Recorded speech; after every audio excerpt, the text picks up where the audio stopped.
Hello, everybody, and welcome to the In From Japan podcast, our first episode, hopefully.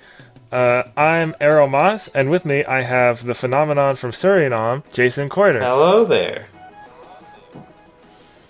So, in this podcast, we talk about different Japanese games. That's why it's called In From Japan, like as in this, just In From Japan. Just like JRPGs. Monster collecting games, visual novels, weird artistic games, all that good stuff. So, first, a little background. I'll allow you to go first. Okay, well, I'm kind of semi in the gaming industry. I mean, I'm sure I'm pretty much amateur status still right now. But I started in 2015 covering games on Facebook. I had a Facebook page where I did it with a friend. Did that for a few months. It fizzled out because we both got too busy with other stuff. And then I started another Facebook page and a podcast with another group of friends and my brother. And let's just say we had creative differences. And now, let's see, for 2 years almost, probably, I've been with Parallax Media. A smaller-ish website covering video games. I usually edit. We mostly do like editorials, right? right? Yeah, editorials. If we can spare some time, we do reviews. And if we're on time, we do reviews. Yeah. So yeah, that's a bit about me.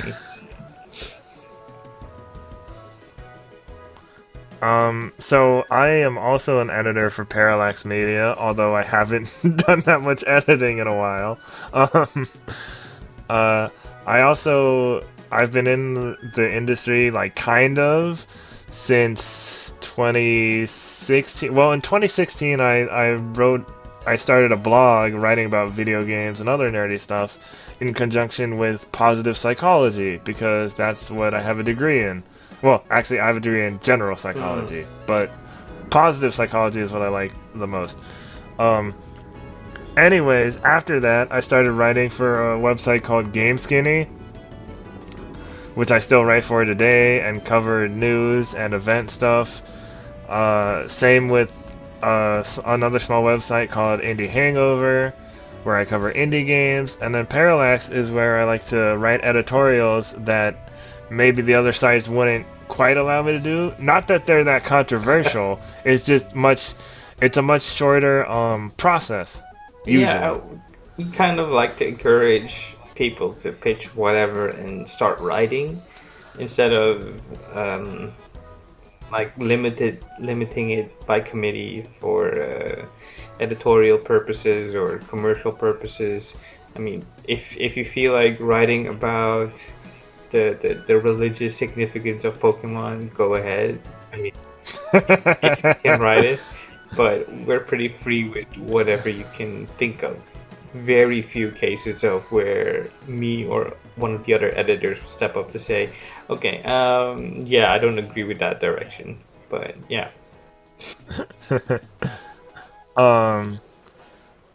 So now getting back on that's enough about us for now.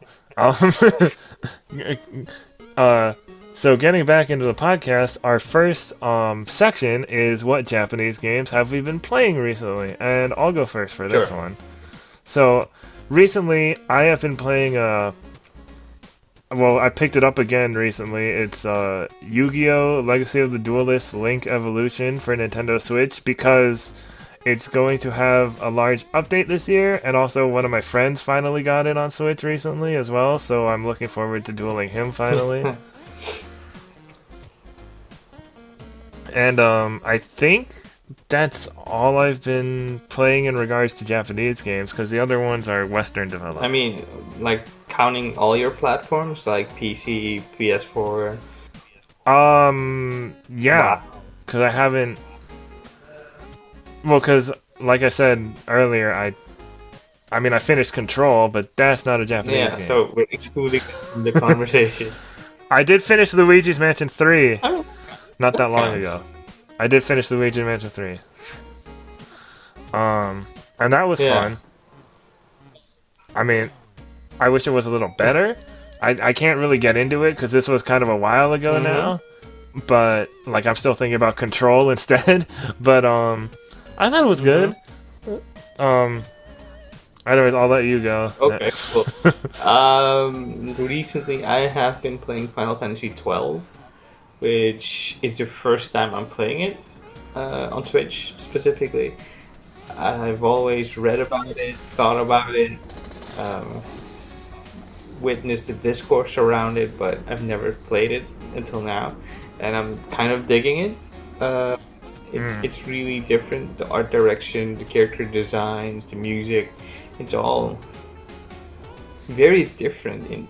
I don't know exactly how to explain it because it has this sort of grander feeling to it as opposed to the other Final Fantasies, I'd say, or the other modern Final Fantasies.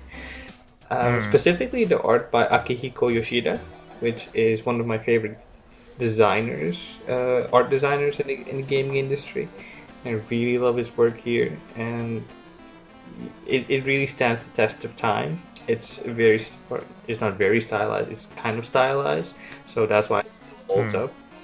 The music is fun. I haven't really felt any epic orchestral scores yet, but it's still early on in the game. I just got my full party in the dungeons, so I mean I still have a ways to go. So I'll keep you guys posted on my thoughts.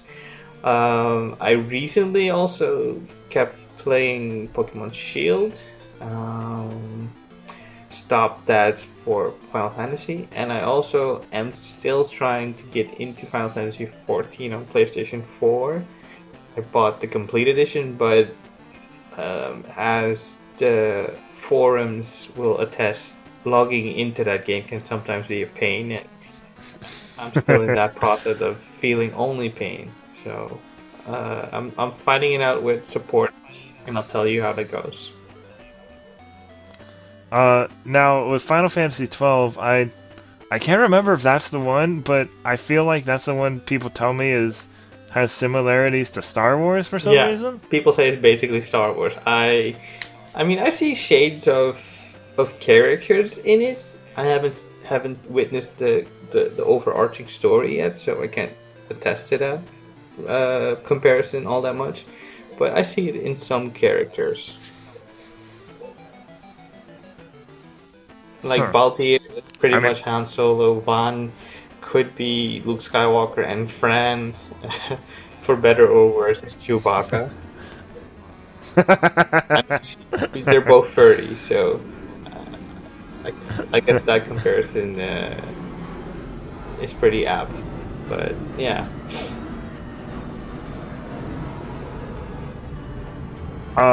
So our next section is we talk about the news from the last week. Yeah.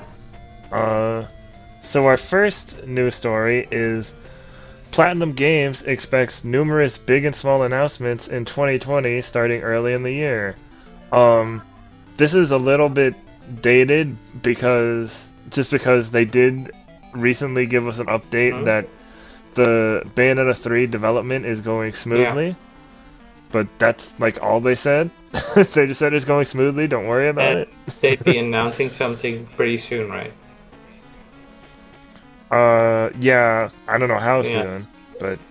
Well, and then they recently got a financial injection by Tencent, and I believe this will allow them some publishing freedom to work on their own titles, so they're not too dependent on Nintendo or one of the other main makers in the console sphere. Yeah. Well, it's pretty limited to newer games, I guess, because older games are already done deals. Bayonetta 1 and 2 are pretty much Nintendo properties now, with no, Bayonetta 1 is not. that has a bit more freedom, but nowadays it's more associated with Nintendo. Yeah. And then the other title that we know about is Babylon's Fall, which will be well, we'll get more information about it in summer 2020. Yeah, we were supposed to get more information a lot earlier, but they delayed it and delayed it until kind of end of last year. So I'm guessing they're a bit early days into development, or maybe they're like nearing a demo release, maybe. But I'm not holding out hope for a recent drop anytime soon. Yeah, we won't know anything for a while. So moving on to the next story. Persona Team's Kazuhisa Wada, I hope I didn't butcher that too badly. Wada. Yeah, it's pretty much dead on. Wants to shorten the gap between announcements from Japan and overseas. And basically he says in the I should have, man, I messed up. So the last, just so I'm not gonna re-record. I'm keeping this. The last story was by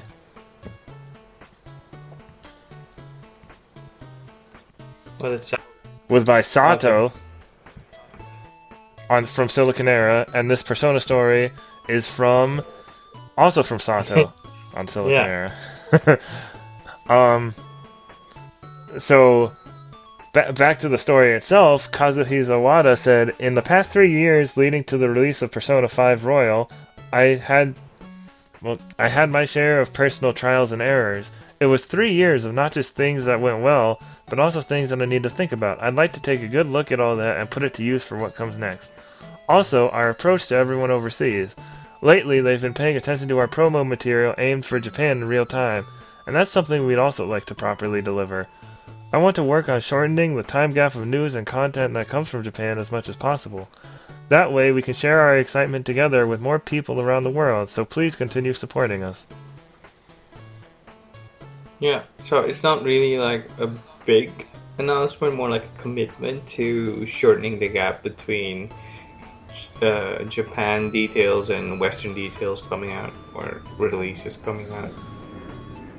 I'm not gonna lie, it was kind of ridiculous how, like, all those...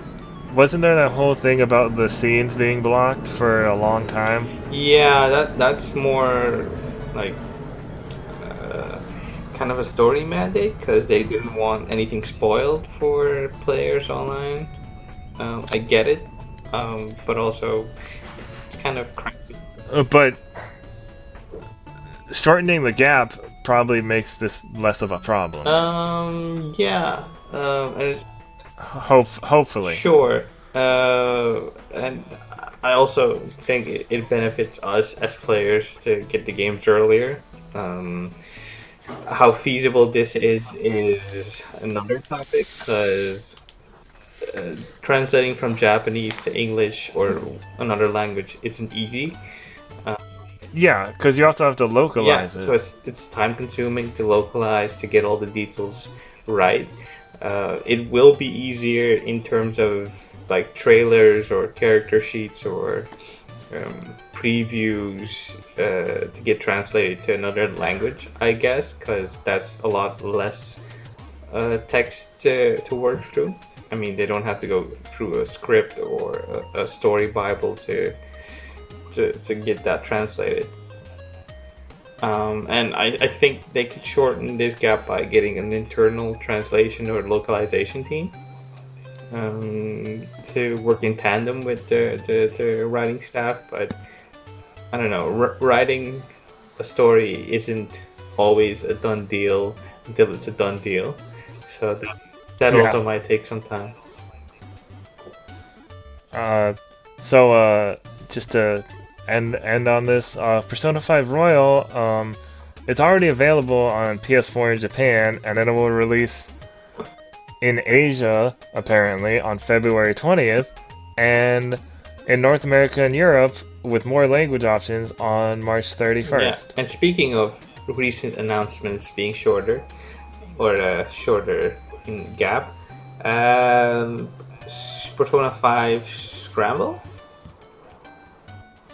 Isn't it called Persona 5 Strikers here? Is Strikers or Isn't it? Let's see. Scramble. Or some Well, it's Scramble. Strikers was trademarked somewhere. Yeah, well, it's Scramble in the Japanese and Asian area. Yeah, it's Persona 5 Scramble, the Phantom Strike. Okay, so we're pretty much along the same. Yeah, either way. Either way, it was. Well, today they released a new trailer featuring character details and story details and gameplay details, and it looks pretty fun, pretty interesting. Joker is going full Ichigo with his Nega version, I guess. Yeah. And I'm still looking forward to this one. I'm still curious to see how it pans out because the combat will be different, more Muso style than turn-based RPG style.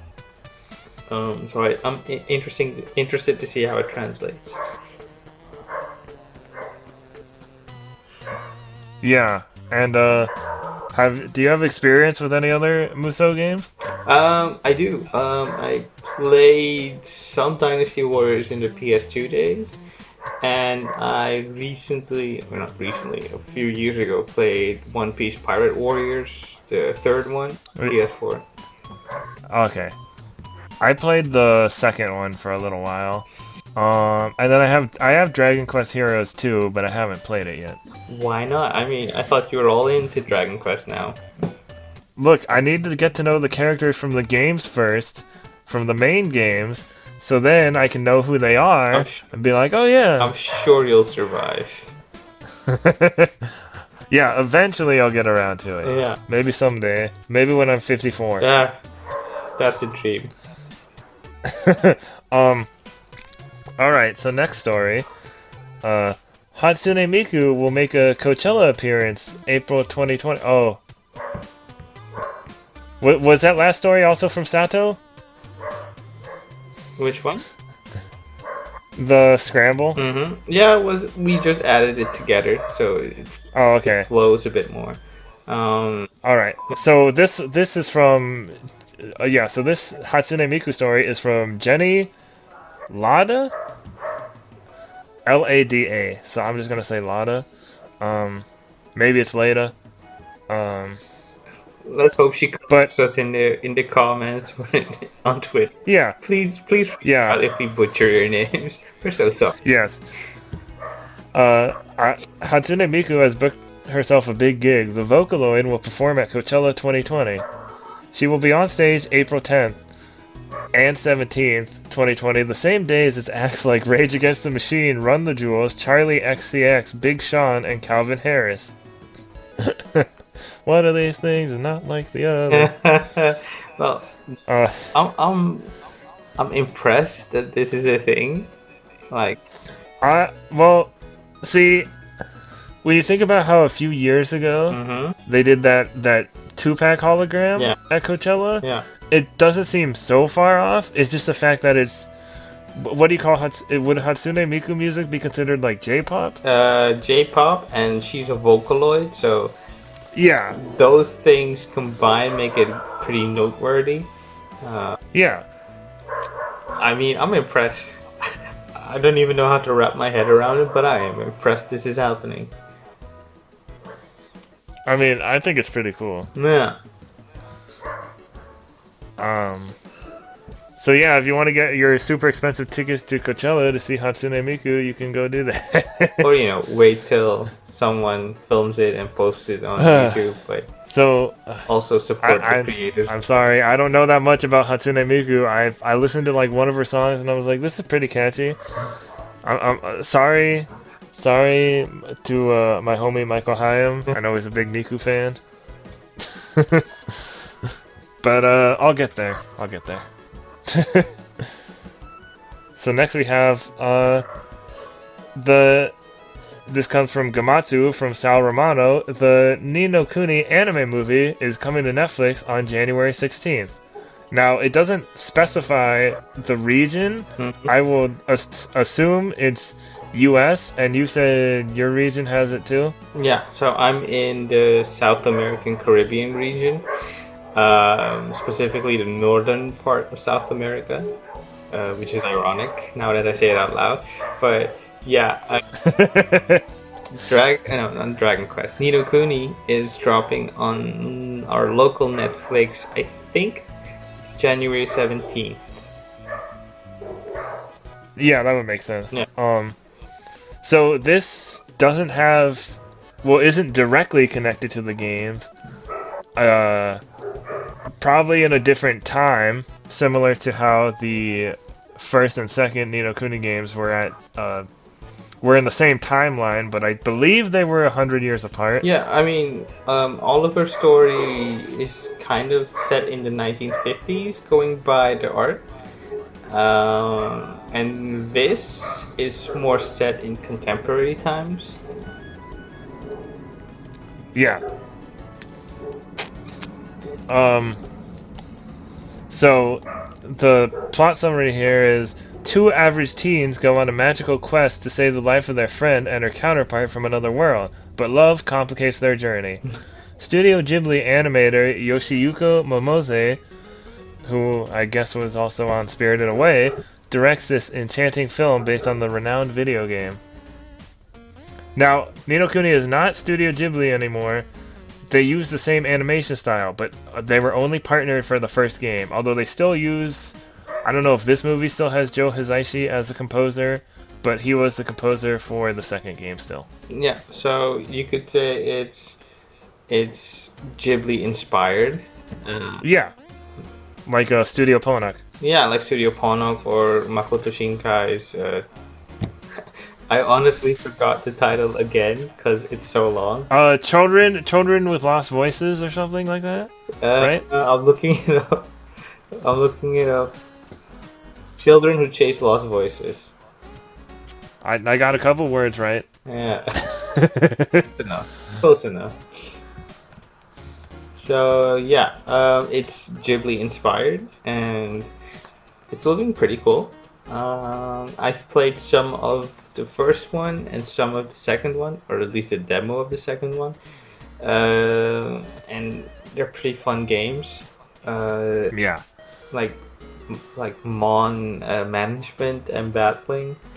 Well, the first one. Yeah, I mean the second one kind of has more shades of Pikmin, I'd say.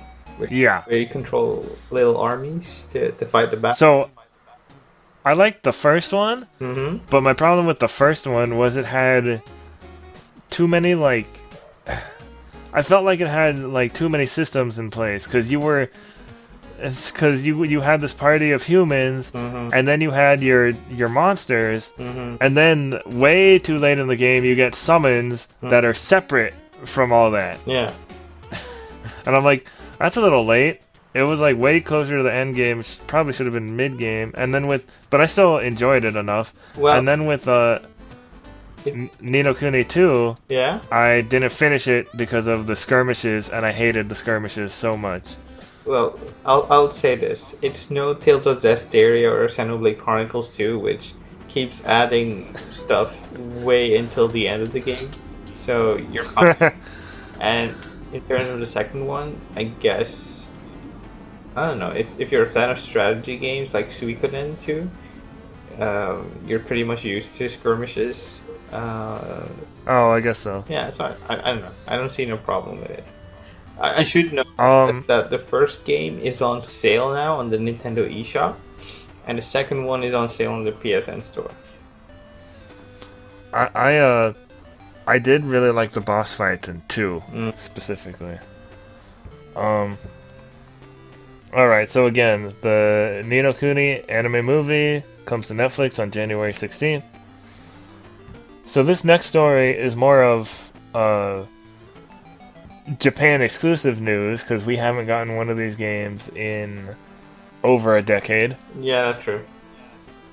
So this is from Silicon Era by Alistair Wong. Metabots team leader on how Metabots S ended up for smartphones. So basically, they decided to just just to release Medabots S on smartphones because it was a device everybody had, and they said, well, why don't we do that? I just thought it was interesting that Medabots still has at least enough popularity in Japan that they keep making games for it. Mm-hmm. Or that the developer Imagineer, they owned, or I believe they bought the developer Smilesoft, Mm-hmm. who created Telefang, and which are commonly known as the Chinese bootleg Pokemon Jade and Crystal versions, because that's how a lot of people were exposed to them. But they're actually their own separate Japanese games, and I did a whole piece on the English fan translation of the Game Boy Advance Telefang games on Parallax, so you can check that out. Shameless plug. And that's why I wanted to keep that in there. No, it's fine. But again, whenever there's something that's continuing in Japan that never seemed all that popular, I think it's pretty fascinating. Yeah, I mean, I'm guessing they still want those dollars in investment back.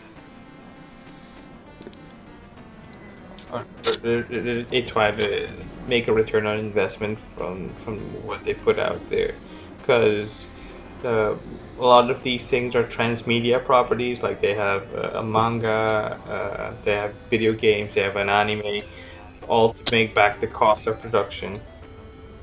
I don't think Medabots has had an anime, like, even in Japan in quite some time. Yeah, that's true. But I'm guessing they still try to make back some of the money. Yeah. So yeah, I just wanted to include that little interesting tidbit. Yeah. Next story comes from Gamatsu, from Sal Romano, because Sal Romano, he does work, and he's like... He does all the... Yeah, I don't know how he does it. And this is about the Space Invaders Invincible Collection, which is due out for Nintendo Switch on March 26th in Japan. Although, the interesting thing about this one is, I think you could probably, I mean, most people know now that you can make a Japan eShop account and buy a Japanese eShop card somewhere and get games, so or import the physical version. I feel like Space Invaders is basic enough that you wouldn't need, the language barrier wouldn't be too much. Yeah, that's true. But anyways, this is a collection of 1, 2, 3, 4, 5, 6, 7, 8, like either 8 or like 11 Space Invaders games, depending on which version you get. Yeah. The standard edition includes Space Invaders, the original arcade version, the color version, Part 2, Part 4, Space Invaders 91, Space Invaders Extreme, Gigamax 4 Special Edition, Arkanoid vs. Space Invaders, and the Special Edition also includes Space Invaders... Hold on. Space Invaders DX, Space Cyclone, and Lunar Rescue. That's a long game, man. Yeah, that I did that way better than the last time I read it. I think it's always good for game preservation to re-release stuff in collections every so often, because I remember like those collections they had on PS2 for some stuff, like they haven't re-released them since then. I mean, I'm looking forward to even more releases like this. Like you keep mentioning Bubble Bobble and how that's kind of underserved in the West. So yeah, he's hoping they release even more collections like this. Yeah, Bubble Bobble, Bomberman, Galaga. Yeah. Bubble Bobble is getting a game for Switch this year, so hopefully there's some renewed interest. I'll let you take this next news story that you put on there. The next one is, well, it's kind of a collection of news stories. As reported by Anna News Network, Dragon Ball Z Kakarot Games trailer features anime dub style narration, and I just added it in because it's kind of fun. It's a kind of a throwback where you had these videos with the dub, and the announcer would like hype it up and a short narration of what happened or what's going to happen. So it's kind of a cool throwback to get people hyped up for the release.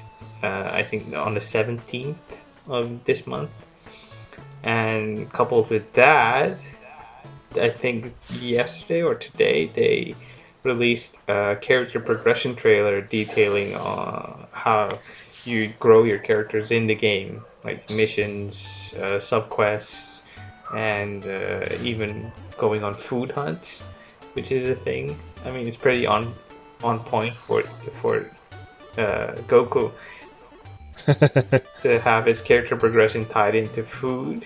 So yeah. I'm just glad it's not like, because it's called Dragon Ball Z Kakarot, but you're not just Goku the whole time. No, it's a selection of, I think, the most of the Sea Warriors, like Gohan's playable, Krillin, I think Vegeta, Piccolo, Goku. I was just like thinking about stuff recently because it goes the entirety of Dragon Ball Z, or at least through the Buu saga. I'm not sure if it'll include the World Tournament, but it starts at the Raditz saga and ends in the Buu saga. So, and the Buu saga ends with a World Tournament where Oob fights Goku. So I just wonder if they're going to stop it at the same point, or if they're going to stop it before that. I think it's going to go up until that point, like a fun little epilogue to finish the game. And we talked about it a little on a different occasion, but hopefully they'll add the now non-canon movies as DLC stories or missions. So I think that would be cool. Yeah, like Super Android 13, Papillon, Turlet, Cooler, those kind of things. Probably not old Broly. Yeah, because there's new Broly now. You could do alternate dimension and that kind of stuff. I mean, that's true. Dragon Ball Super did it, so why can't and Xenoverse? Yeah, so why can't the video game? And I was just thinking about this after we talked about it the first time, and it's just like the Cell Saga specifically.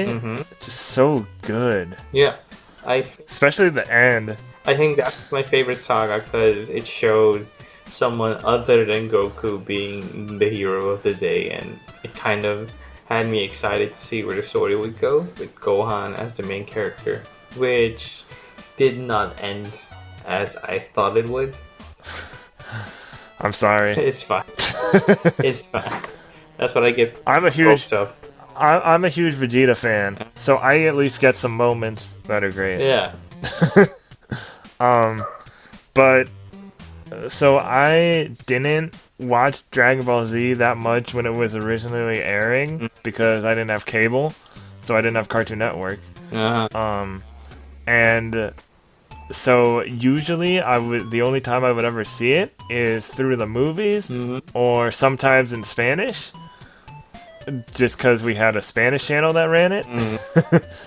And through the Budokai games. So I didn't know how the actual story played out until much later, much more recently. Well, this game specifically won't be a full-on or a direct adaptation of the anime or manga. They will kind of veer off into side stories that are video game original or maybe based off of filler stuff. Yeah, they have the driving episode. That's one of the Like, I'm so looking forward to that because when watching the anime, you had that short snippet, and I was always thinking like, okay, where's that story? I want to know more about that. I want a whole episode about the driving stuff. But what if they? Here's the thing. Do you think they'll include the Black Water Mist, the Garlic Jr. saga? I mean, some people might love it, so why not? Include Icarus, please. Well, I'm only hoping they add Tapion with his sweet sword, and that they can have that little moment where he gives that sword to Gohan. You mean the Trunks? Trunks, yeah, sorry, Trunks. How dare you? Yeah, so close, so close. Well, Gohan did have a sword briefly. He held a sword once. I mean, I'm not that far off. Yeah. Anyways, that comes out January 16th in Japan and January 7th in, or no, 17th. January 7th would have been 2 days ago in the West. Oh, Anime News Network. Who was that story from? Alex Mateo. So thank you, Alex. Our next story comes from Gamatsu from, what a surprise, Sal Romano again. New Switch model planned for mid-2020 release. Yeah, so So a lot of people are thinking this will be the rumored Pro model. I don't know about that because Nintendo's pretty much dead set on keeping costs down and making sure its consoles are affordable to the general audience. So I don't think they'll make a Pro model that's 4K video output with like Bluetooth audio. Like, I mean, it's the dream, but it's a very expensive dream, and I don't think Nintendo is willing to go in on that expensive dream. I mean, it says here it'll have a better CPU and a magnesium Alloy body instead of plastic. So, I mean, better performance is always good. Yeah, and I think the magnesium alloy body is because the current model, like the first and second gen probably too, have been known to crack near the vents due to heat expulsion. So I think this might be because of that. Now, will the now here's my question. Will the Joy-Cons be better? Man, I'm hoping, because yeah, it's a rough deal, especially for me because everything in my country is a lot more expensive, games and hardware. Like, picture anything you'd get there at a GameSpot and add $20 to $50 here, and then you have an idea of how tough it is. So, oh jeez. Yeah, I also was on the, well, not on the phone. Well, I was chatting with support from Nintendo about the Joy-Con Drift, and they said the only options I have is shipping it to them or sending it with someone who would come to the States and then ship it from there. So my only options were that or buying it locally, and Joy-Cons here are either $80 or $100 US. And well, isn't 80 the regular price? No, the regular price is about 60, so it's $20 more. For one? No, for because I'm. Oh, okay.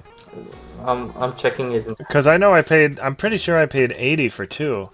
No, I mean when they were rare, and they had limited stock. That was when it was about 80, and now when I'm looking, it's 66 or 67. Alright, because I needed to replace one of my Joy-Cons, because after months it finally got a drifting, or after having it for over a year, finally got a drifting problem. Well, but I was okay with that because I have the neon red and blue Switch, and I wanted to get a matching red one anyway, and I just was lucky it was the blue one. Lucky you. No, I'm not that lucky. I'm not that fortunate. Both my Joy-Cons are drifting to hell, and I ended up buying I think it's the Powered A. Yeah, it's the Powered A Princess Zelda white controller. It gets the job done, but the only thing that's missing is the handheld option. I mean, Yeah. I can play just fine as a console, but I can't play it in bed or when I'm on the go. That sucks. So I'm still have to buy Joy-Cons to satisfy that need, but buying Joy-Cons worth of $80 or $100 and having them drift again, possibly, it's a really rough deal. Nintendo, send this man Joy-Cons. Yeah, I'll shut up on Twitter. I'll be your brand ambassador. Whatever you want, just give me Joy-Cons that work. You might be the only one in the whole country. I'm not the only one with a drifting problem because No, the only brand ambassador. Oh, that's true. Oh, but I wanted to say that too because I'm not the only one having the drift problem in the country, and every local store has sold out of their Joy-Cons. Oof. Yeah. That's rough. Yeah. So, yeah, I can buy the left Joy-Con, the Hori replacement D-pad Joy-Cons, but then I'm still left with one defect or defunct Joy-Con. So I don't know. You win some, you lose. Hold on, I'll be making you a GoFundMe page shortly. Yeah, or a coffee page like buy me coffee and I can buy Joy-Cons. So, our next story, which is going back to more, well, it's not technically console-related news. I don't want to say more on topic, but more like, more in line with all the other news we've been talking about, is Yakuza Like a Dragon might be getting an English dub. This comes from Siliconera, also from Alistair Wong. Yeah. So what happened was, spotted by user Arc on Reset. Now, is it Resetera or Reset Era? I never know the pronunciation of it. Well, we always called it Reset Era.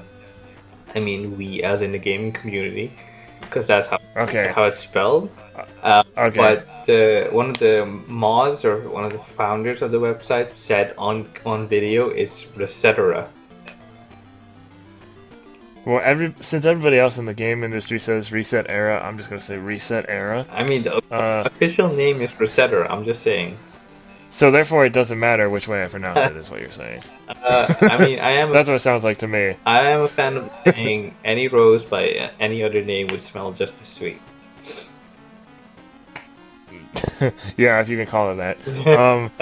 As spotted by Archon Reset Era, a listing for the game surfaced briefly on the credits list page for PCB Productions, who were the ones in charge of the Judgment dub. Yeah. The listing for Persona 5 Royal appeared as well, with both Sega published games being listed as in development. Since then, the page has been modified to remove mention of two games. So here's the thing. Judgment was dubbed. I played some of Judgment. Was not a fan of the gameplay. Loved the story. Yeah. Voice acting most of the time was great. So I would be happy that, especially because it's like a newer cast of characters. Yeah, there are some returning characters. Yeah. But this is a newer cast of characters, and also this is not the first time a Yakuza game has been dubbed. Yeah, the first was dubbed on PlayStation 2, I think. Yeah, and it had, according to this article here, it says Daryl Kurillo played the role of Kazuma Kiryu, while Mark Hamill played the role of Goro Majima. Yeah. Now, here's what I think about that. I think, like many other people, they should get Mark Hamill back for Majima if they can.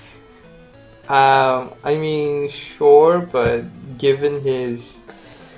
I'm trying to be very generous here. His reputation? Of his age, the voice might not match up with what you think of Goro Majima.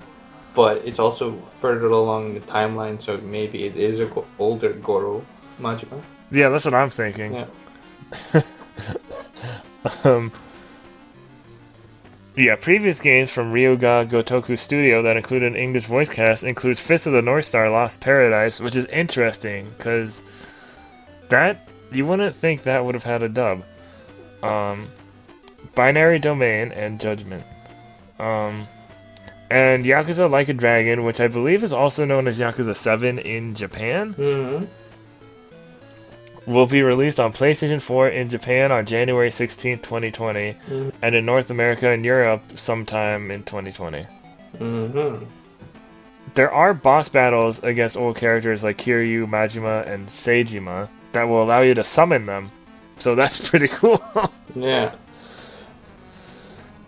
For those who don't know, Yakuza 7 / Like a Dragon is going to be turn-based. It's going to be much more like a typical JRPG. It's heavily inspired by Dragon Quest. Even the main character is a huge Dragon Quest fan, and it looks absolutely bonkers, and I'm really excited to play it. Yeah. I still have to get through Yakuza 0. So do I. I think on about half of the game, and I really dig it. I just haven't had the time to go back in. So I still have that and 5 other games to get through before I can even think about touching this. Yeah. Okay, so again, Yakuza 7 releases for PS4 on January 16th, and the North America and European release dates are not known yet, but they are expected this year. Okay, cool.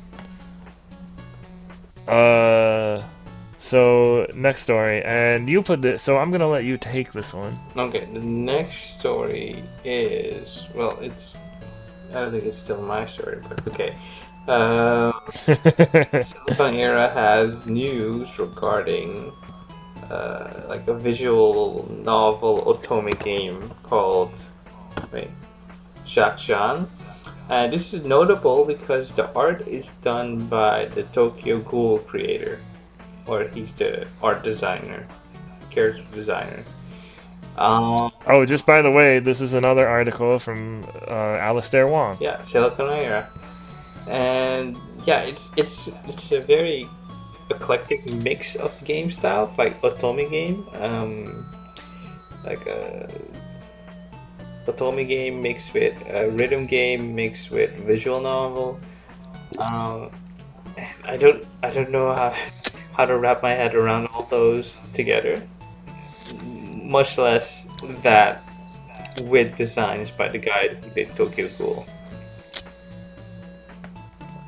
Yeah, Sui Ishida, he makes great art, and if you're a Tokyo Ghoul fan, or a fan of his artwork at least, you should probably check out is it Jack John? Yeah. Like Jean? Oh, Jean. Yeah, like the French pronunciation? Yeah.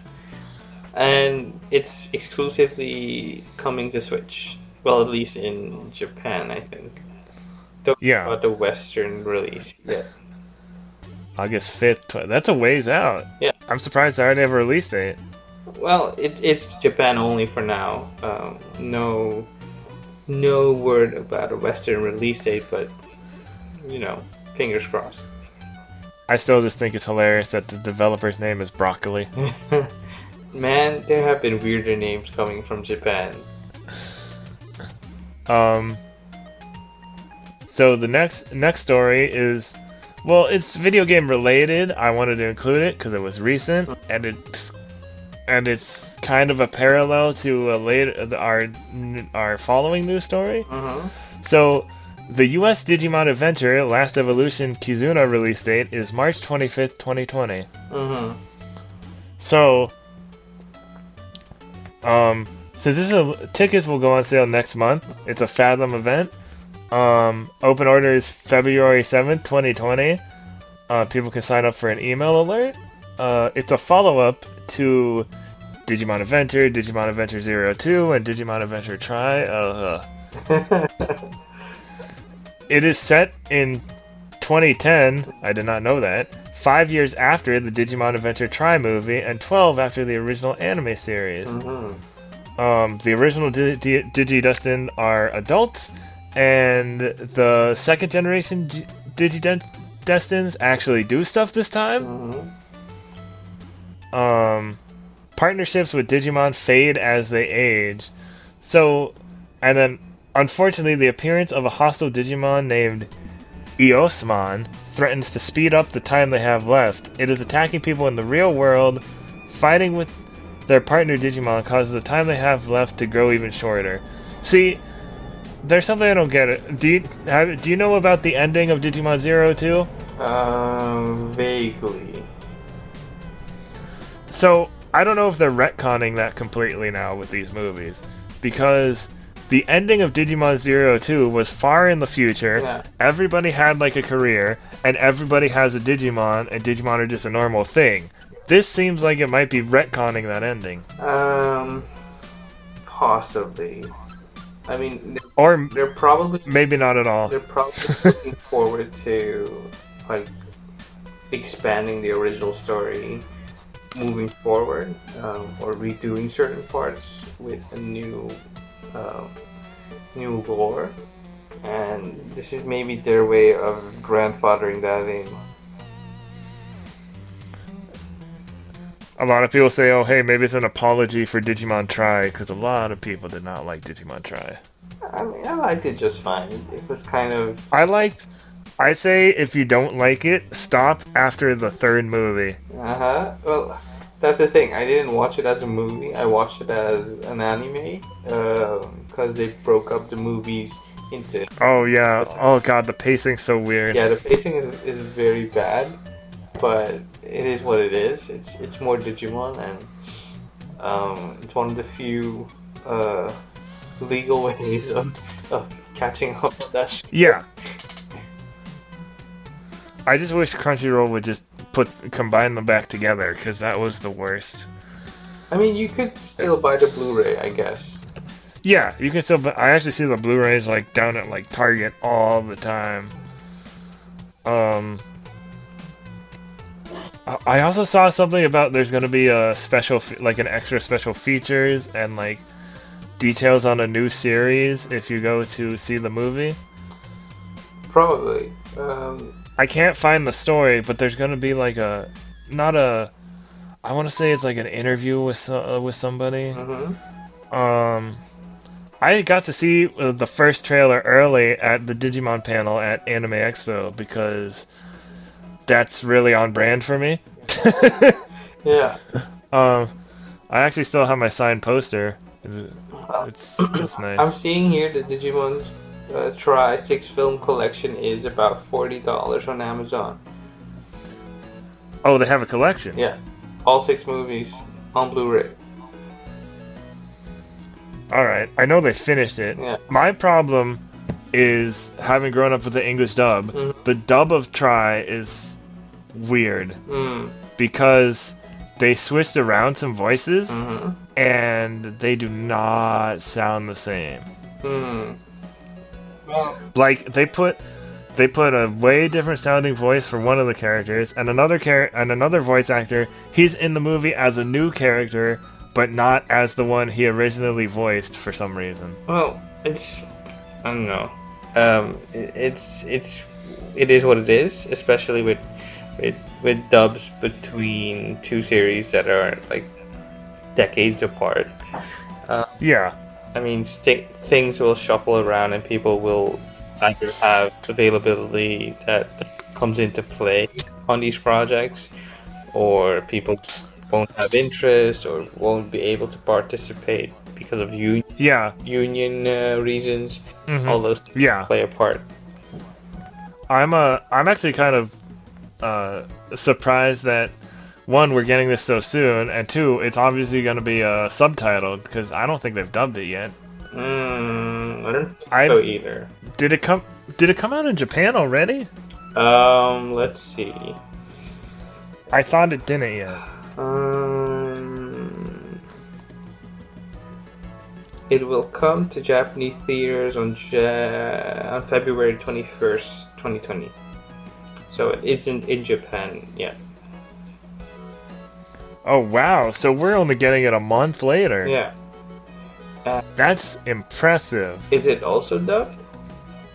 No, it's not dubbed. Okay, so that's why.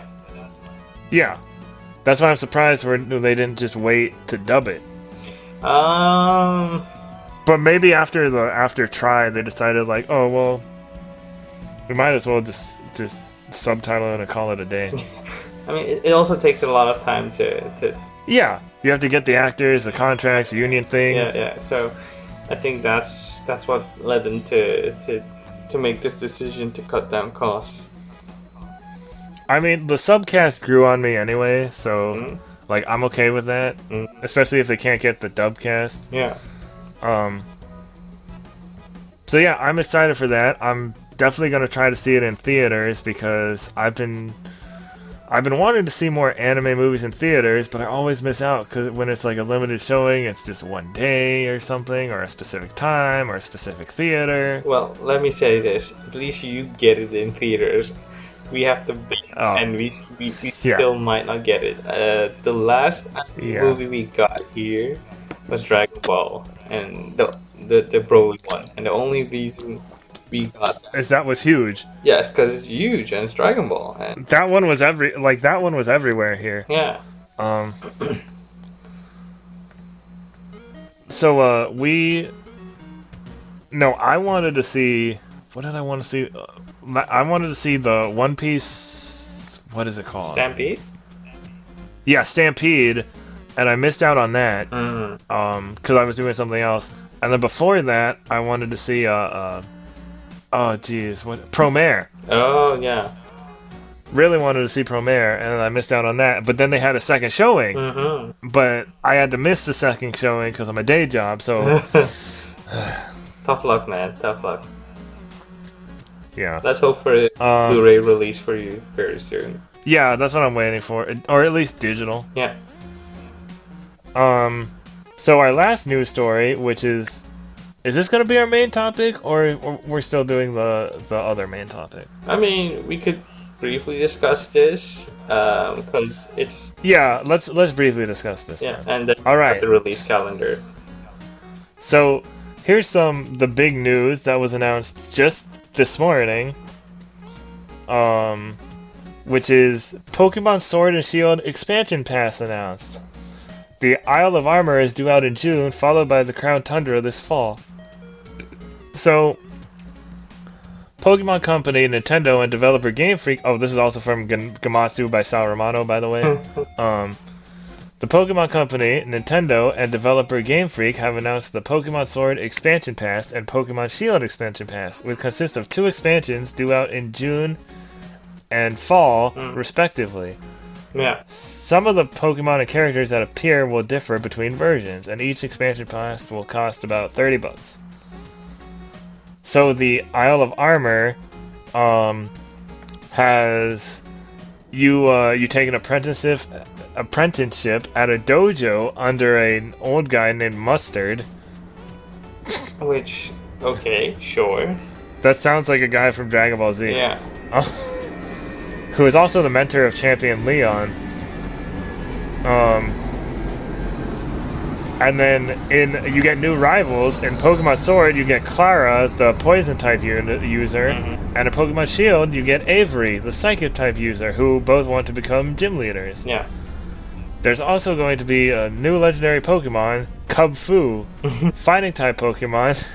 You know what? I need to say this. I tweeted about this earlier and nobody saw it. Cub Fu sounds like a 3D platformer from the early PS2 days. Yeah, I can totally see that. But it would have a hyphen. Yeah.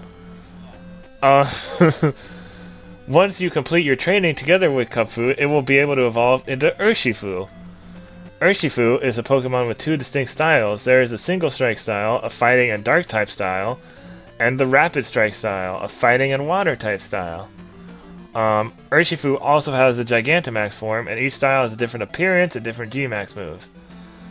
And a new ability, but what is the ability? It doesn't say what the ability is. I think it's still to be announced. Yeah. So, speaking of new Gigantamax, also getting the Galarian starters, Rillaboom, Cinderace, and Inteleon are all getting Gigantamax. Yeah. I believe it's and since they're starters, you already have them. You don't have to catch a Gigantamax one. Yeah, that's true. And a little shout out to Miranda Sanchez from IGN who tweeted out the similarities between Cinderace and Simone van Guren Lagan. Oh yeah. the Gynax pose. Yeah, the Gynax pose, and I'm really loving it. Well, you see, the other thing that's great about Cinderace is his regular form reminds me of King Cosmo from Summer Wars. Yeah. Which is basically just a better version of the Digimon movie. Exactly. They have the same director. Yeah. So everything comes full circle. And also there will be new tutor moves, apricorns, which I'm working on an article on, because you could get some of the apricorn made Pokeballs from the ball guy, but you'd only get like 1, maybe 2 if you're lucky. But once you use them, that's it. And so now you can make them. What's the significance of apricorns turning into Pokeballs for those who aren't familiar with that? Oh, well, apricorns were introduced in the 2nd generation. You would take them to Azalea Town, and Kurt would make them into Pokeballs for you. Different types, like the fast ball, the heavy ball, the level ball, the love ball, the moon ball. I might be forgetting one. Ah, okay. And in the 4th generation remake, Heart Gold and Soul Silver, they got their own box, so there wasn't so much item clutter, and you could use them for drinks to boost your Pokemon's Pokathlon stats. That's cool. And so it'll make Pokemon a little easier to catch. Unfortunately, I don't know if the encounter rates are going to be changed or not, because encounter rates for a lot of Pokemon in Sword and Shield are really low. And really dependent on certain conditions. Yeah, like weather or which area of the map you're on. Or all of them. All of them. Like Stone Joiner I'm trying to get, and it's in one specific area. It's a 1%, or no, it's a 0% chance if it's not the right weather conditions, and if it's the right weather conditions, I believe it's a 5% chance. Which is insane. Why? This is what I don't understand, Jason. Why, and this is how you know I'm getting serious, why do you make the Pokemon native to Galar that rare? If they live there, there should be more of them. I understand Stone Joiner is a Stonehenge Pokemon, so in that case, he's supposed to be a little rarer, but this is with like so many of them. I'm guessing it's to keep people playing the game for days on end until the DLC comes out. So you know what? When you have Pokemon that rare and Sweet Scent doesn't work anymore, it's really annoying. No, I get you. Because a lot of them you can't even see in the overworld. Like they have to. That's why I think Sweet Scent, they should allow it to still have an outside of battle effect. Yeah.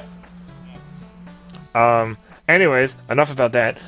Enough about me ranting. It'll also have the EXP charm, way to earn more experience points for your team, new fashion items, and new looks for your bike. Whoops. New fashion items and new looks for your bike. Yeah. Okay. Your bike gets a new look. I consider that fashion. Yeah. And then the second part of DLC will be the Crown Tundra, which you can find old Pokemon that weren't in the Galar decks before, which is great. They're adding in both of them combined, they're adding over 200 old Pokemon, so that's cool. A ton of legendary Pokemon. Calyrex, a legendary Pokemon with a terrible design. and an enormous head. And it's going to be the story. You're going to experience the story about Calyrex. And then new form of co-op play where you explore the dens, the Pokemon dens introduced in Max Raids. Yeah. You can explore them with other people. You might encounter legendary Pokemon from PAX games, Dynamaxing. So a lot of... and some brand new legendaries, like we got glimpses of Galarian, Articuno, Zapdos, and Moltres. Which they're cool. Regia... All the Regis. All the Regis, 2 new Regis, which have not yet been named. One is an electric and one is a dragon. Yeah. And then, I don't know, there might have been some others that I'm missing. You can also get, starting today, you can get a Galarian Slowpoke after you get an update. Yeah. You just go to Wedgehurst Station, and it's only level 12, so you get a quick ball, and you're one and done. And don't worry if you faint it, because it'll still be there. And you can still catch it. Yeah. Oh, and the nice thing is, you don't have to have the expansion pass to get all the other Pokemon. As long as you have the update, they can be traded to you. Yeah, that's true. Or via Pokemon Home. So you have options. You don't have to spend $30 to get all the new stuff. But it is a kind of longer route to get all of that. Yeah. And also, Pokemon from Pokemon Home that are now going to be included in the Galar Dex, or no, not in Pokemon Home. Pokemon from previous games will be able to be transferred to Pokemon Home, and then transferred to Sword and Shield, as long as they're in the Galar Dex. Yeah, if they appear in the Galar Dex.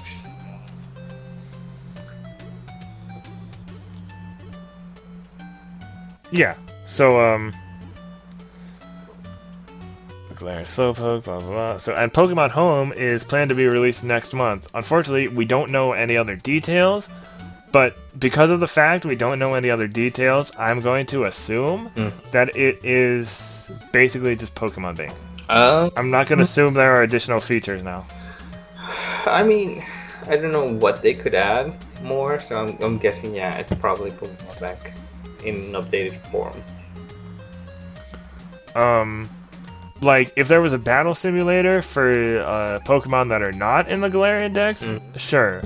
That's the only thing I could see them doing. But I didn't know this expansion pass would happen. Even though over 200 Pokemon, they'll still... That's 600 plus, that's still not all of them. I mean, can you keep track of all the 600 you'd be getting? I mean, it's already a lot of work for us as players. Yeah. Let alone the developers who have to create all of this. Oh yeah, no, I'm not a what do you call it? I'm not a Pokedex completer person. So I'm also more of the adventurous type. So once the story's done, I pretty much leave it alone. After that, I'm not into battling or collecting or completing my Pokedex. I mean, I'll do whatever I can, but I'm not that hard on to finish it.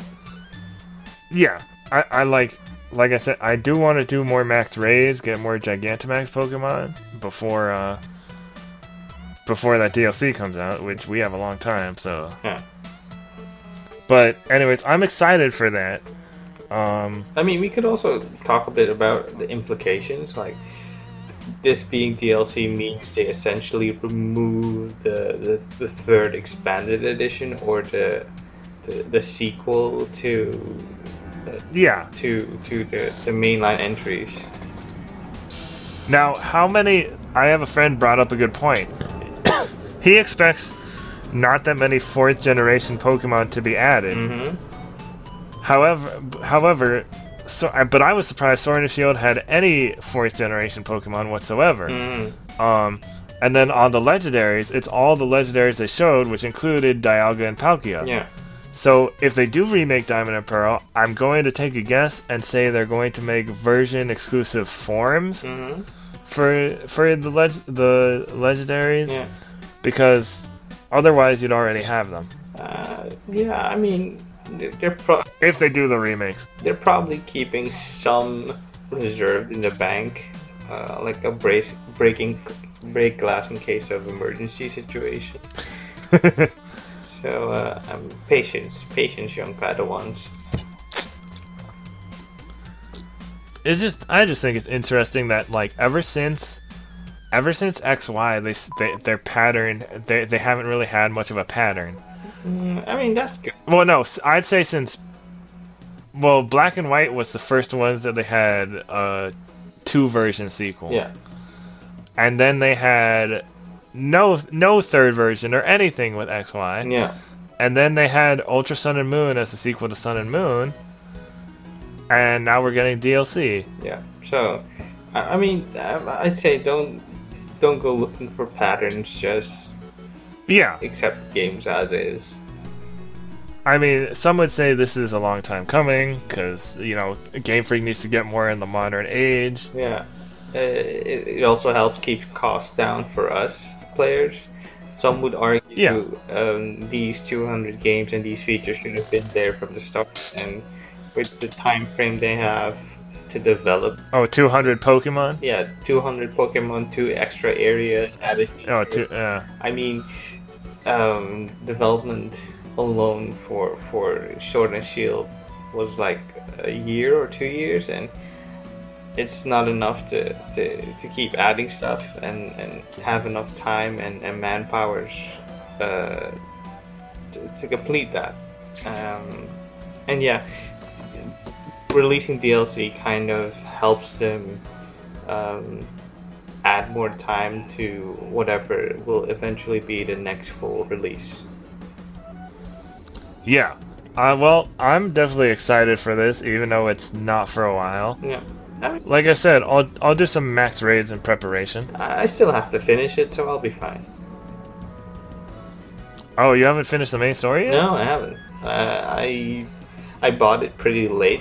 Oh, okay. Like end of November, beginning of December, and I just recently got Final Fantasy 12 in the meantime, so I've been spending time on that on my Switch. But yeah, okay. I'm looking forward to completing it before the DLC drops. Alright. So, we're down to our main topic now. Yeah. And hopefully this doesn't take too long, because we're already at... well, we're not at the hour and a half mark quite yet. No. But, so our most anticipated, Japanese video games for this year. Yeah. So the first we already talked about was Dragon Ball Z Kakarot. Yeah.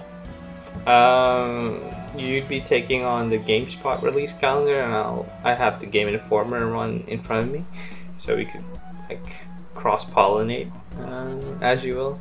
Cross-pollinate? Don't cross the streams. Yeah, don't cross the streams.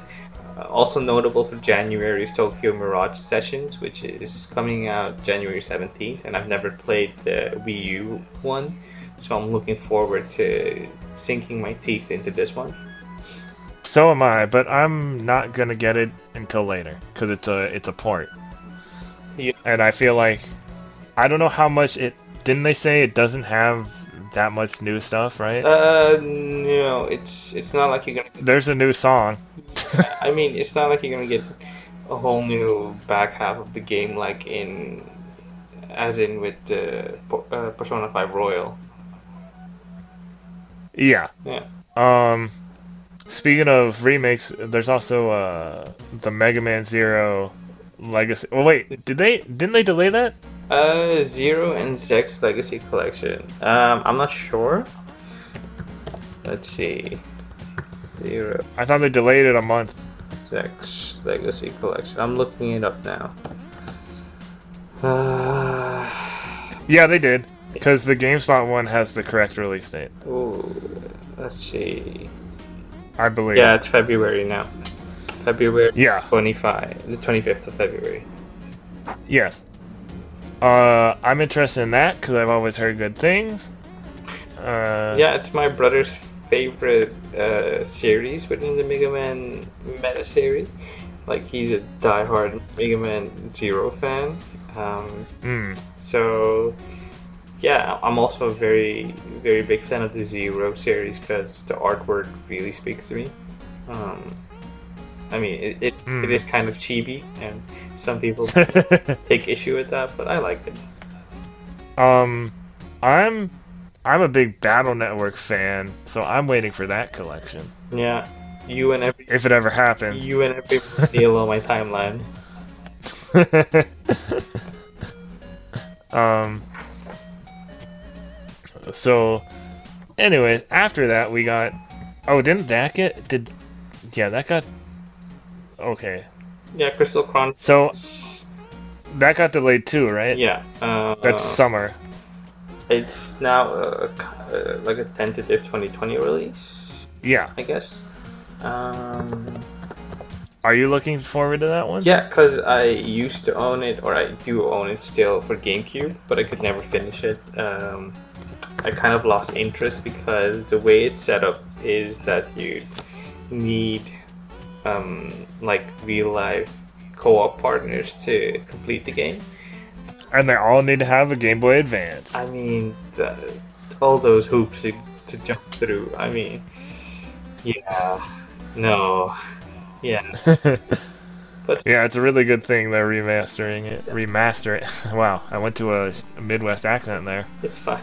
I mean, I'm looking forward to it. I really love the music in this game, and it's probably one of the best scores within the series. The gameplay is also fun. The world is fun. The design is fun. I'm looking forward to it.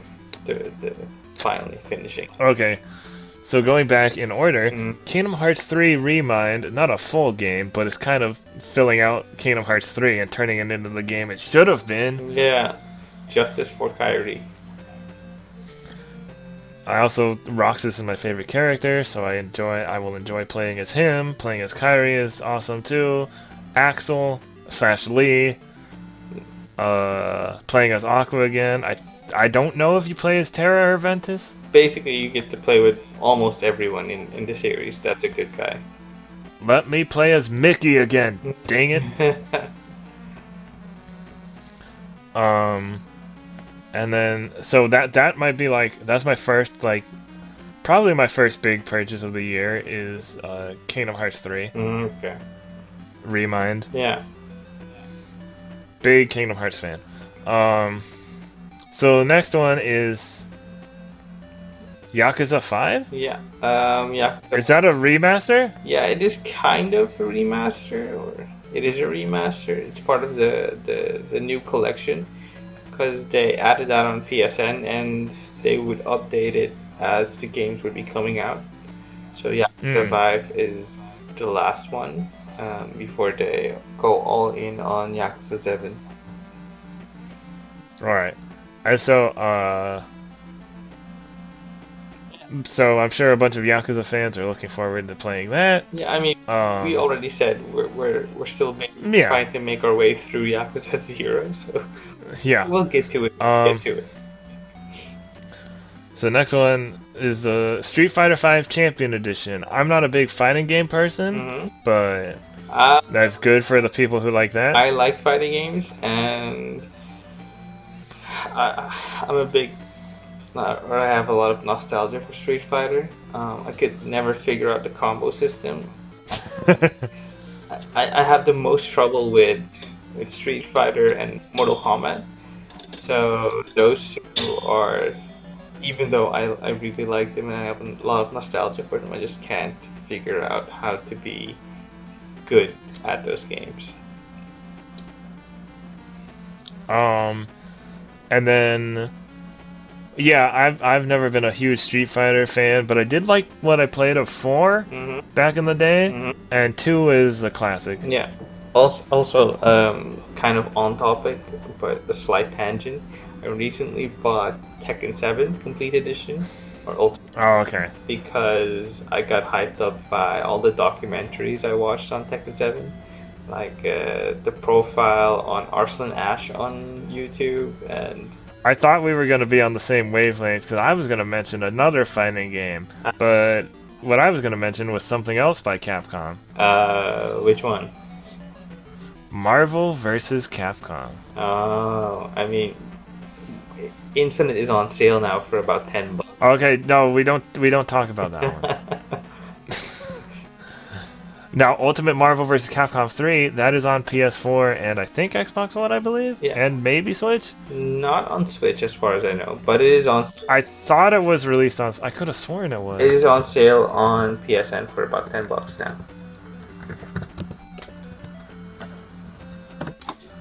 Let's see, is it on Switch? It is not. It's on PS4, PS3, Xbox 360, Xbox One, PS Vita, and Windows. What was... Oh, you know what I'm thinking of? I'm thinking of, the other Marvel game. Street Fighter Collection? No, I was thinking of Ultimate Alliance 3. Oh, okay. Oh, yeah. I'm like, there's a Marvel game on Switch. Yeah. Next one is Bayonetta and Vanquish 10th Anniversary Bundle, and I am excited for this because Vanquish I never got the chance to finish. Mm-hmm. I got it through PS Plus, and it was awesome. Yeah, I'm looking forward to finally playing it. I was set on buying the Steam version, but I mean, it's on console and it has a steelbook, so how could I resist? Yes. You're one of the steelbook people? Not necessarily. I only have like one steelbook, the Persona 5 one. That's a good steelbook though. Yeah. I had that one before I traded it back in. Oh wow. I'm not big on collecting steelbooks. Okay. So I'd rather have somebody who appreciates them more have it. Okay, like for future reference, sell them to me or Vaughn. We'll gladly take it over. Depends on how much you're willing to pay. Okay, that's true. Vaughn, yeah, I know Vaughn. Likes collecting stuff. He likes his collectibles. I mean, I like some collectibles, but I only get stuff every once in a while. Yeah. And it's only, I mean, kind of on topic with our podcast, I pre-ordered the Gridman Collector's Edition, or not limited edition, I don't know if it's Collector's Edition, Blu-ray set. Because it was only $60. It doesn't come out until... Actually, when does it come? It comes out pretty soon, actually. Now that I think about it. I need to look that up. Anyways, that's what I think about collectibles. I get them sometimes. Okay. Moving on, I see One Punch Man, a hero nobody knows, is also out in February alongside Grand Blue Fantasy Versus, so 2 fighting games based on anime properties. Yeah. Yay, I guess. Who's the One Punch Man developer? That is a good question. I'll look it up. It's not CyberConnect, but it seemed like it would be something by CyberConnect. Let's see. I think it's CyberConnect. It's Spike Chunsoft. Oh. But it is, didn't they do Jump Force? It is, yeah, they did Jump Force, and it's published by Bandai Namco, so could go either way. Yeah, I mean, it could at least be fun-ish. I mean, yeah, it's an anime fighter. It's not going to be super deep.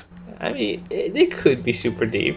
I mean, no, yeah, like Fighter Z, but like it's a 3D anime like 3D arena anime fighter. It's not a 2D fighter, so it's a little.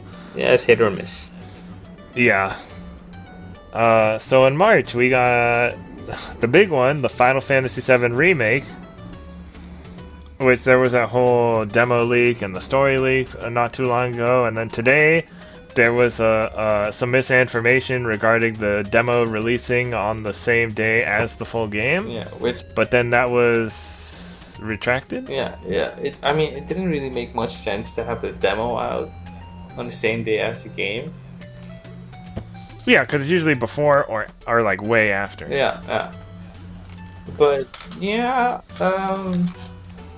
I'm excited for this one. I'm excited to see how they managed to cut it up from the original to this one. How much story will there be in it eventually? which new characters will be added, how will the story progress, will we be able to save Aerith this time? So, all the good. That won't be until part, 2. Yeah. Right? I mean, we will... That's not going to be in this part. I think we will flip if we can still... Or if we can actually manage to save Aerith in the remake. Yeah. I'm guessing the demo will probably come out sometime next month, I would think. I hope, because I want to play it again. That's a good guess. I got to play it at E3, and I enjoyed it, but I didn't like, what did I not like? Oh, the way the camera switches, because it didn't switch as seamlessly as I wanted it to, but I understand why, because it takes a while you have to get around a lot. Okay. A lot of, yeah. So it's not, it would have been a lot harder I'm sure it's not easy. Game development is not easy. No, if it looks easy, it's because they put in a lot of work. Especially games of that caliber. Yeah. So our next release, which was also announced today, but we didn't really talk about it, Pokemon Mystery Dungeon DX. Yeah, it's a remake of the first game, right? Yes. And the first game is interesting because the first game originally had 2 versions, but they were split between systems. So, I believe Red Rescue Team was on Game Boy Advance, and Blue Rescue Team was on Nintendo DS. Okay. And it was when they were doing that thing, and you could probably get bonus content if you put them both in the DS. Yeah, and now they mashed it all together to have one unified version. Yeah, I tried a little bit of the demo. Okay, how today? It's Mystery Dungeon. So if you don't know, Mystery Dungeon, you turn into a Pokemon. You're a human who has turned into a Pokemon, and you basically help different Pokemon with different quests and stuff. It's not turn-based. It's like an action RPG more of. What I thought was interesting is that it has like an auto mode for movement, so you could just go auto, and then just it'll move you around the map. But as soon as you encounter an enemy, the auto mode will stop. Huh. But it's nice for like collecting items and stuff because you don't have to do anything until the combat starts. But if you don't want to do that and want to explore on your own, you can do that too. I made sure to do all the timid answers so I could play as a Cyndaquil. Because the Cyndaquil line are my favorite 3 Pokemon ever. And I was also just checking to see if you could be all the same Pokemon in the demo as you can in the full game, and it looks like you can. Okay. I'm surprised it didn't add any, they could have added some, new gen Pokemon, because the original Mystery Dungeon was released in 2006. We have had a handful of gens since then. That's true. Although there may have been new Pokemon added and I didn't realize it, I'm not sure. There were always a lot of different Pokemon you could be. Well, thoughts on anyways, work and you are and yeah, I was gonna say I think they're teasing the fact that you can use some of the newer starters. I don't know about the Score Bunny and Grookey line of starters, but maybe who knows? Yeah, we'll see when the full game comes out on March 6th. I'm kind of interested in that. So the next one, March 13th, we got 2 games. We got My Hero One's Justice 2, which is another anime fighter. This time it's a sequel to the first My Hero Academia fighting game, which the first one played a lot like Ultimate Ninja Storm, which is not surprising at all. It's fun. Yeah, it's fun. Probably. I didn't play it. I know Ultimate Ninja Storm, so going off that, I'll say, yeah, it's probably fun. if you're a big fan, you could look forward to that. And then we're getting Neo 2. Yeah, I'm very much looking forward to this. Big fan of the first one. The second one, I played the demo or the beta, and they recently put out a post where they said they'd be redoing some of the balancing of the game, like difficulty and enemy scaling, and thank the maker because that game was difficult, even in beta form, like ridiculously difficult. I made it up all the way till the boss, and I could not beat it. I could not figure out what to do, as opposed to to the first Neo betas, a couple of betas, and I could beat both bosses. I mean, I feel like I'm pretty competent at Soulsborne games, but this game kicked my ass.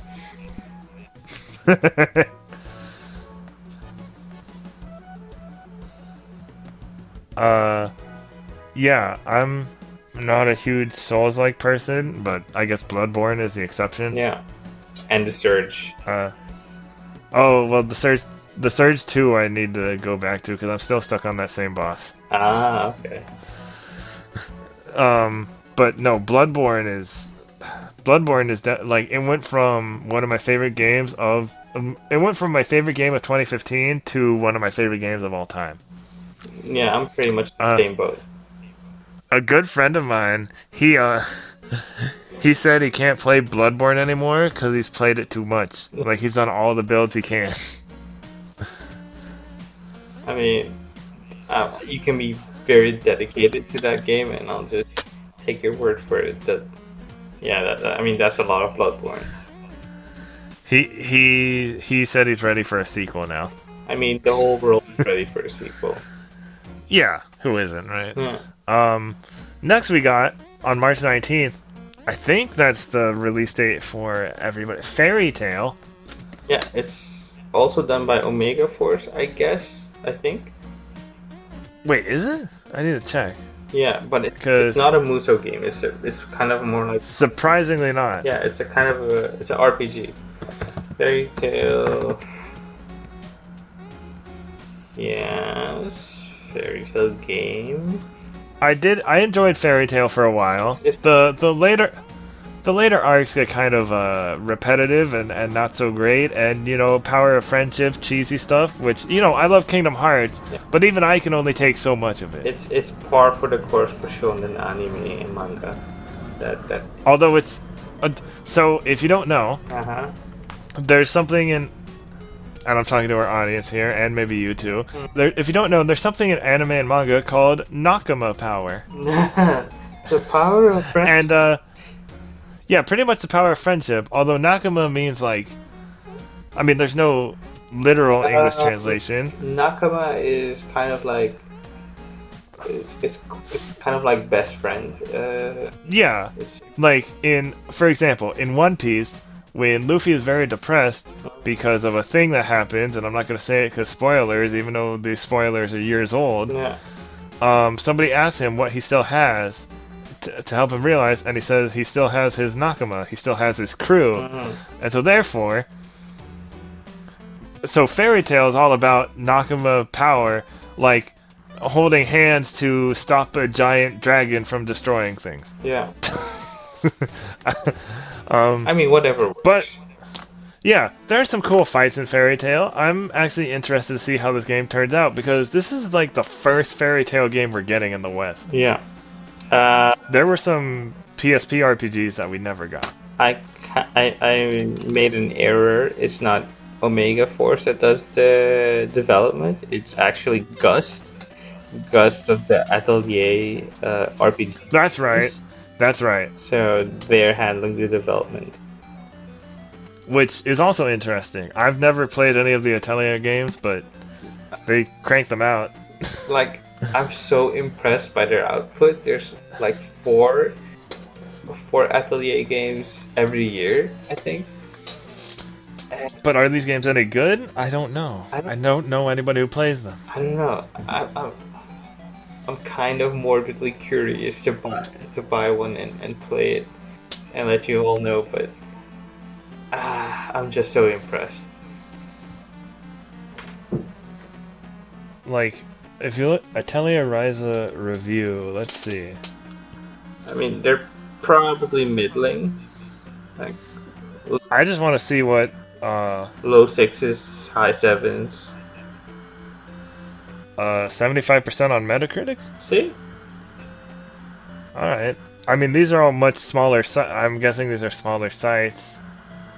Oh, good old Twinfinite. Yeah. Gave it a 70. That's kind of the biggest site on here. All right. So they're like average. So I expect Fairy Tail maybe to give it a little bit with the with that licensed property. Maybe it'll be a good combination. Yeah. I guess we'll see. Finger. Unfortunately, Fairy Tail comes out the day before both. Oh no, not both, because we're not focusing on those. Never mind, not both. Fairy Tail comes out the day before Animal Crossing New Horizons. Yeah, I've never played an Animal Crossing games. I'm ashamed to say. This might be the first one. Who knows? It's a good place to start. Yeah, probably, and I think it might be something my girlfriend would be into because it's kind of relaxing. She's all about relaxing, even when playing video games. She doesn't really like super stressful situations. So yeah, who knows?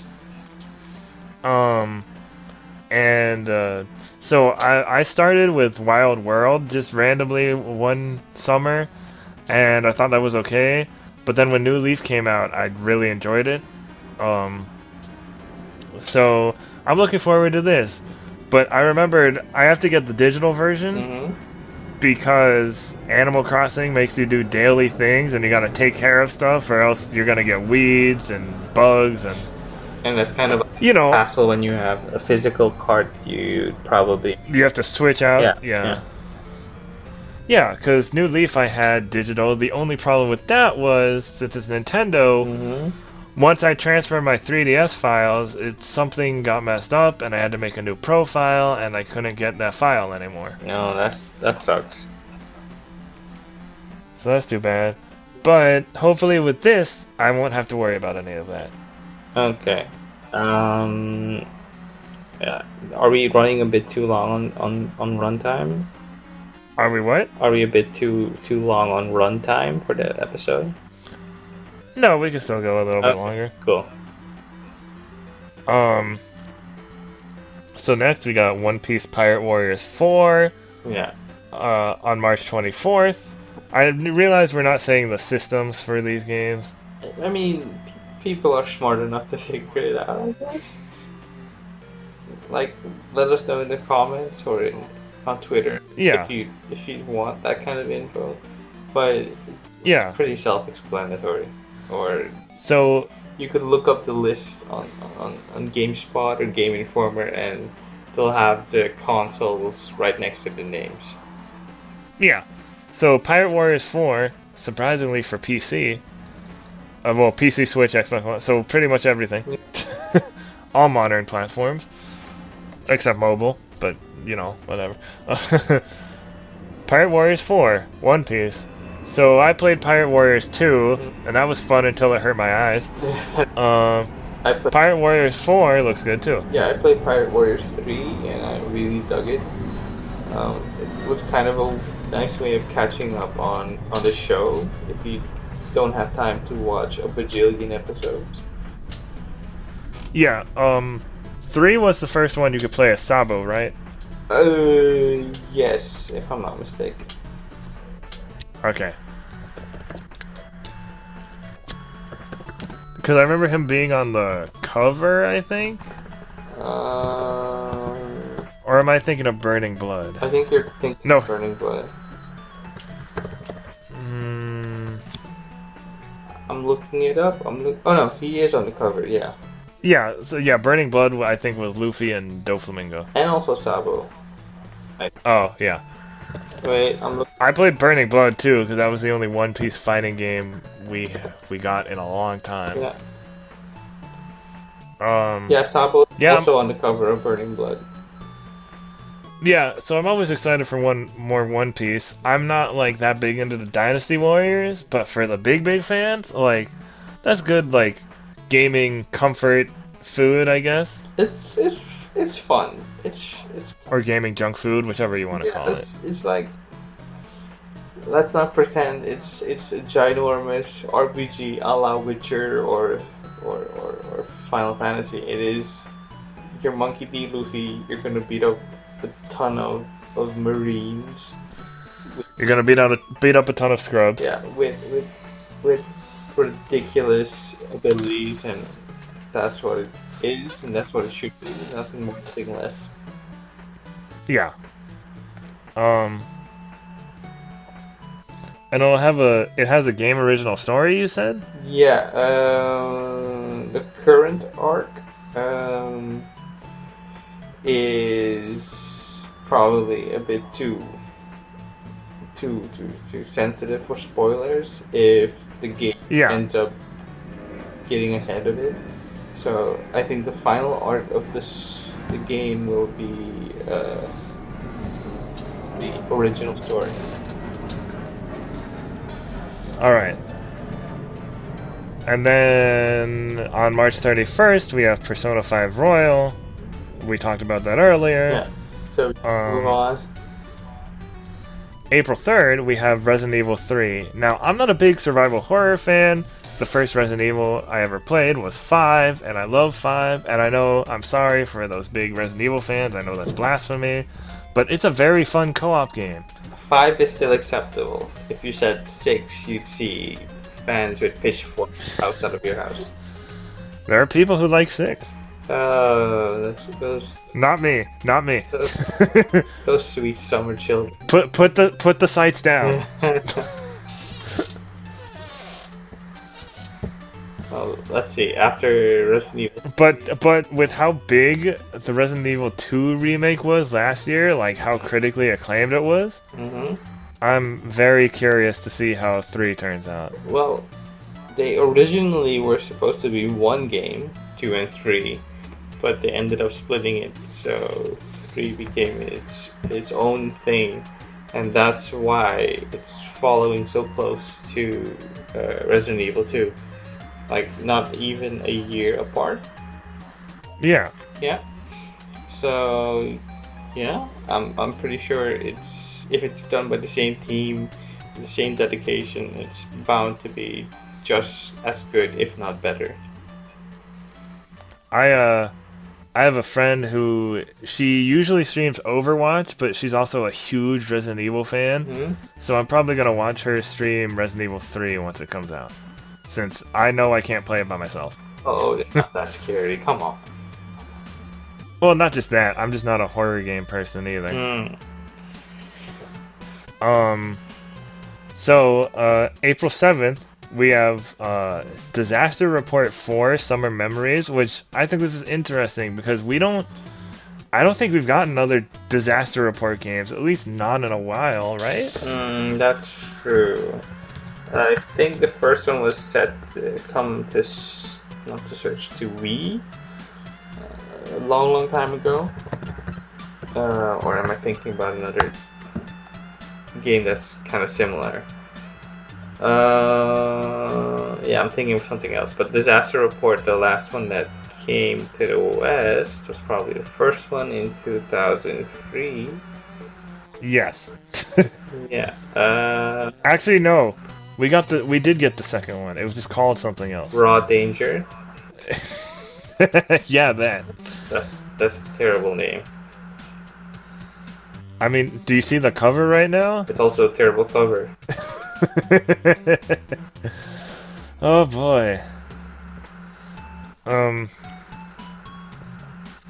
So yeah, we haven't gotten one since 2, which was back in 2007.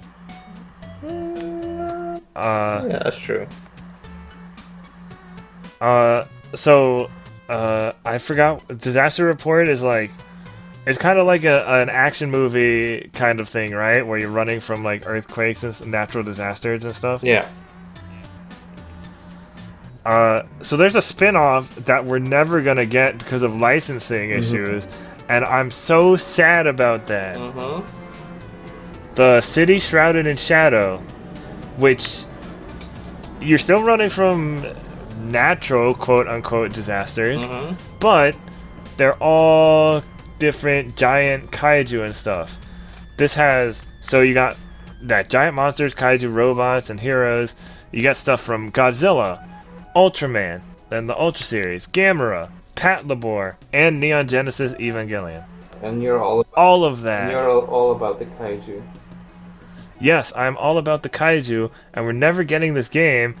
It's PlayStation 4, so you can get it, because PlayStation 4 is region free, but I think it's pretty expensive? I can't remember. Yeah. When I, hang on. I'm looking it up right now. Oh no, you can get it. On eBay, you can get it for $36.99. No, that's not that bad. No, that's not bad at all. Although I'm looking at shipping, it's used. I don't see anything about free economy shipping from outside. Oh, free shipping. Just a second, I might be purchasing it. No, I'm just kidding. Good to know. Good to know. So if you're a big kaiju fan and feel like we're missing out on kaiju games, since the last Godzilla game was not very good, and I can't think of any other and you didn't play that Overdrive game? No. Well, check that out. It's pretty interesting. Okay. What's the next one? The Trials of Mana remake. Yeah. Square recently highlighted 2 of the characters. I think in trailers. So yeah, it's a remake of an older title, and it's coming to PS4, Switch, and PC, and it's looking kind of fun. Very colorful, very bright. Yeah, and I guess this might be my first mana game, because yeah, the older titles have kind of, well, 16-bit style, and I'm a child of that era, so I can still get into it, but for some reason they just don't attract me. But the remake does. So well, here's the thing. A lot of people I've seen who have played the Trials of Mana, the version that we got recently, they said it has not aged very well. Okay, so I did the right thing and waited till this one came out, or will come out. Yeah, hopefully. I believe that's it for confirmed releases. I mean, we still have. Well, no, I'm just saying we're gonna go through these lists, but these games do not have a confirmed release date, but they have an expected 2020 release window. Yeah, that's true. So first we got Bravely Default 2. Which is in the running for worst named sequel, because it's the 3rd game, but it's called Bravely Default 2. Look, at least they didn't just call it Bravely Default again. I'm looking at you, Doom and God of War. I mean, it worked for them. It's really hard when you're talking about the games now, though. Yeah. You say, oh, I'm talking about Doom 2016, or I'm talking about God of War 2018. Yeah. And I'm just like, oh my god, stop. Okay, moving on. We have... Deadly Premonition 2. Yes. I'm very excited for that, because... well, what? Twin Peaks, I mean, like I said earlier in the podcast, I just finished Control recently, and I'm all about that weird stuff, and Deadly Premonition is hilarious. Yeah. So I'm looking forward to this sequel. I think I'd have to start watching Twin Peaks first before delving into Deadly Premonition. Well, see, I haven't watched Twin Peaks yet. I'm planning on it. It's on Netflix for over here. Yeah. So I'm planning. We have it too, but it's only a sequel series, and. Oh yeah, I think we have it the other way around. We have the because we have the old series on Netflix, and I think the sequel series is on Hulu only. I mean, It's really it's on brand for a weird show to be weird. to be weird. Yeah. That's why is Death Stranding on this list? It's for people. Oh, all right. So Death Stranding PC. I'm still getting through the PS4 version. So good for the people who want to play it on PC. Digimon Survive. Which, yes, very much. That is on brand, yes. For both of us. Let's see, what else?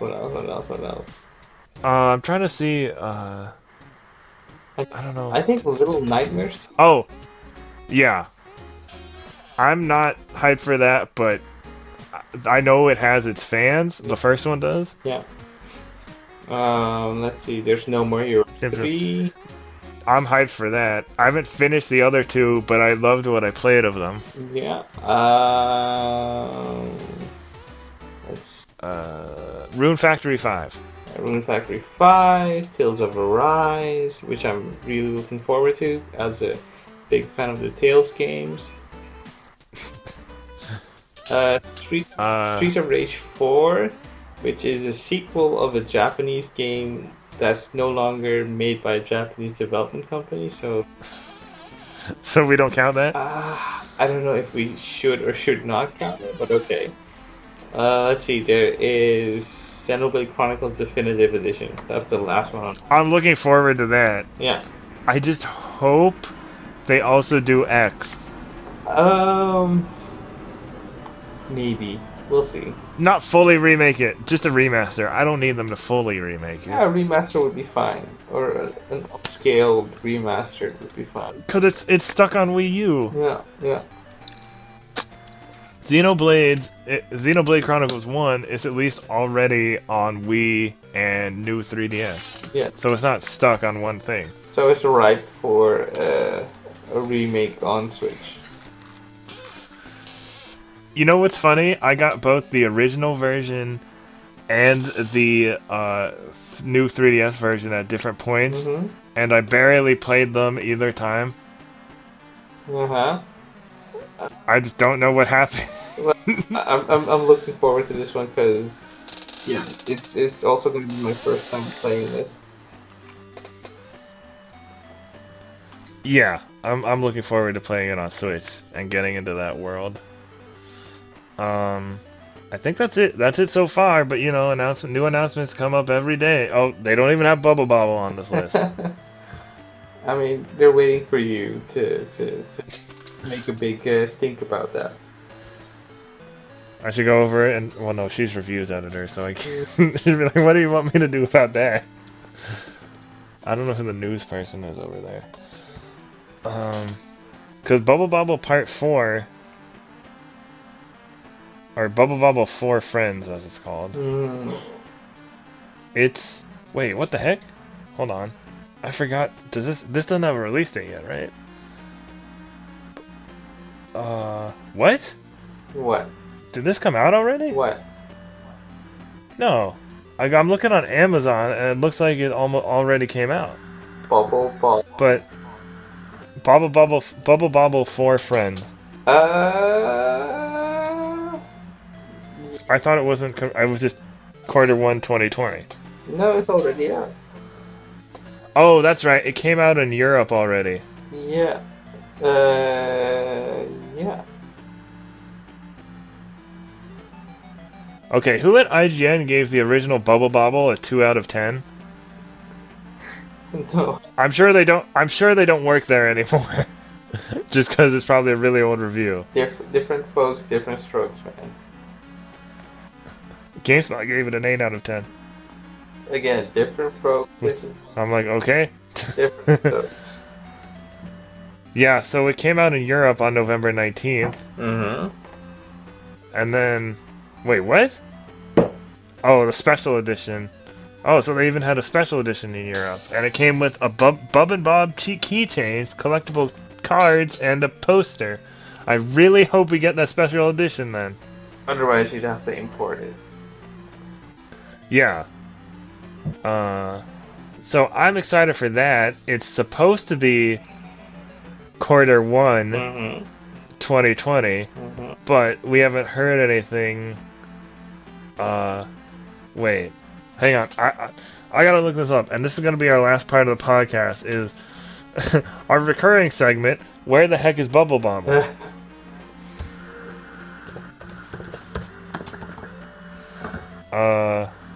News?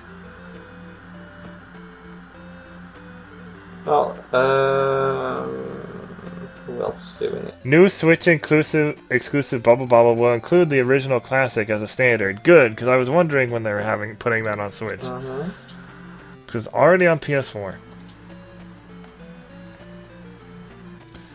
Yeah, Q1 2020, according to DualShockers.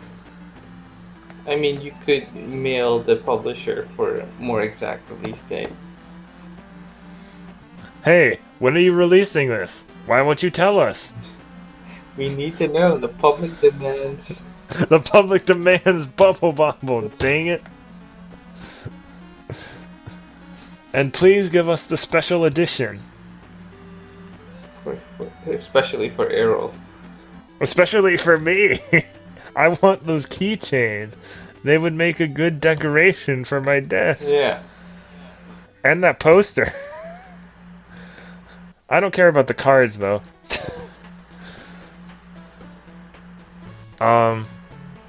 That's all I have. Yeah. That's all I... Same. Okay. Hey, we should probably look for a more fitting closing section, like... Yes. Let's... So, what do you think about Bubble Bobble? Yeah, I have exactly no thoughts on Bubble Bobble at this point. How dare you? Just being honest, man. This podcast is canceled. Well, we had a nice run. We had a good run. Yeah. Okay, so that was our In From Japan podcast. Again, it's kind of our first episode. I know it's, growing pains and all that, so if there's some, interruptions, some voice, stuff, it's because, we're in different countries and we're going through the internet, so... And my neighbors just don't want us to record. Yeah, and some of the... I guess those dogs would count as some of the locals, technically. I guess. But I'm not gonna go like that. But yeah, dogs, I know the noise problems, but hopefully this was a good first try. Yeah. First attempt. Well, not technically first attempt, but first episode. Whatever. You don't know anything. Yeah, so this was fun. I'm looking forward to keeping this up. Who knows? Maybe we'll have a special guest here and there. Maybe a crossover with good old Vaughn and Josh from the Indie Incursion podcast or the Lamers Gamers cast. So who knows? Oh yeah, we have plenty of guest ideas. Yeah. So let us know who you might want to see. We can't get anybody that big, but if you're around the smaller people in the games media industry, we might be able to get them on. Yeah. We know quite a few. So that signing off. I'm Errol. And that's Jason. Yeah. Sorry, I didn't mean to do your thing for you. And good night and good luck. Yep. Okay.